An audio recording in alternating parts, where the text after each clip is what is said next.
There was a king who had 12 beautiful daughters. They slept in 12 beds, all in one room, and when they went to bed, the doors were shut and locked up. But every morning their shoes were found to be quite worn through, as if they had been danced in all night, and yet nobody could find out how it happened or where they had been.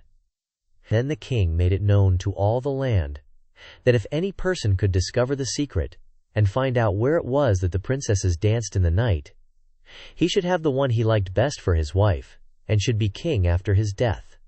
But whoever tried and did not succeed, after 3 days and nights, should be put to death. The king's son soon came.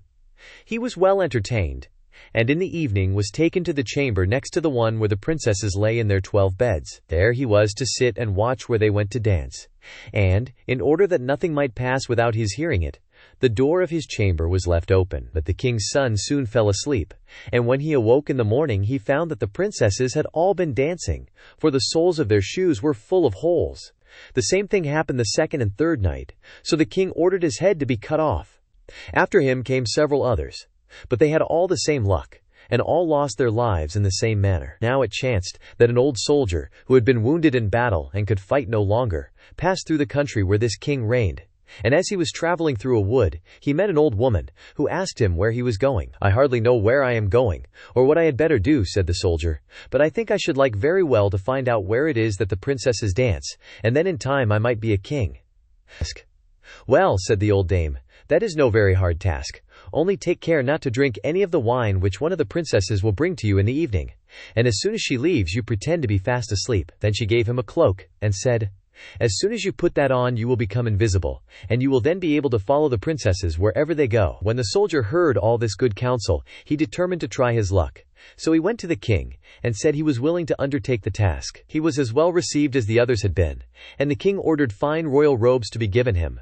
And when the evening came he was led to the outer chamber. Just as he was going to lie down, the eldest of the princesses brought him a cup of wine, but the soldier threw it all away secretly, taking care not to drink a drop. Then he laid himself down on his bed, and in a little while began to snore very loud, as if he was fast asleep. When the 12 princesses heard this, they laughed heartily, and the eldest said, "This fellow too might have done a wiser thing than lose his life in this way." Then they rose up and opened their drawers and boxes, and took out all their fine clothes, and dressed themselves at the glass, and skipped about as if they were eager to begin dancing. But the youngest said, "I don't know how it is. While you are so happy I feel very uneasy. I am sure some mischance will befall us." "You simpleton," said the eldest, "you are always afraid. Have you forgotten how many kings' sons have already watched in vain?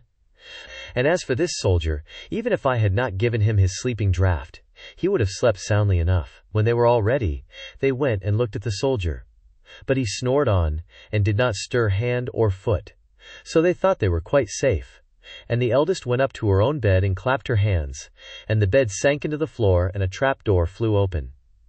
The soldier saw them going down through the trap-door one after another, the eldest leading the way. And thinking he had no time to lose, he jumped up, put on the cloak which the old woman had given him, and followed them. But in the middle of the stairs he trod on the gown of the youngest princess, and she cried out to her sisters, "All is not right. Someone took hold of my gown." "You silly creature." "Curre," said the eldest, "it is nothing but a nail in the wall."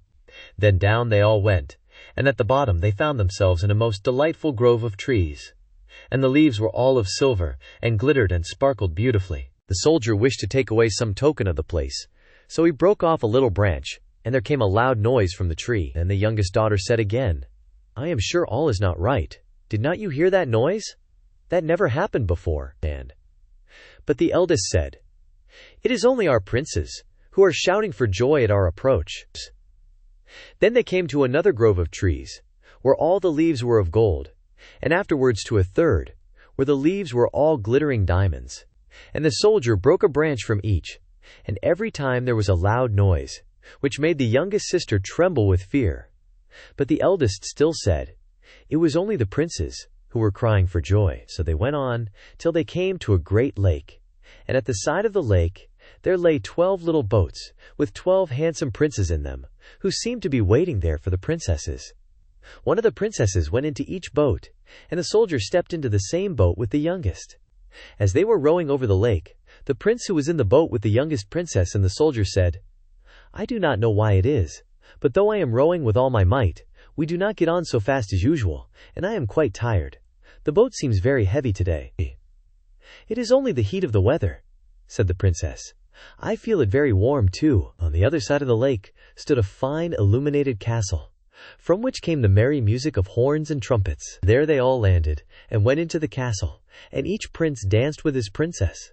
And the soldier, who was all the time invisible, danced with them too. And when any of the princesses had a cup of wine set by her, he drank it all up, so that when she put the cup to her mouth, it was empty. At this too, the youngest sister was terribly frightened.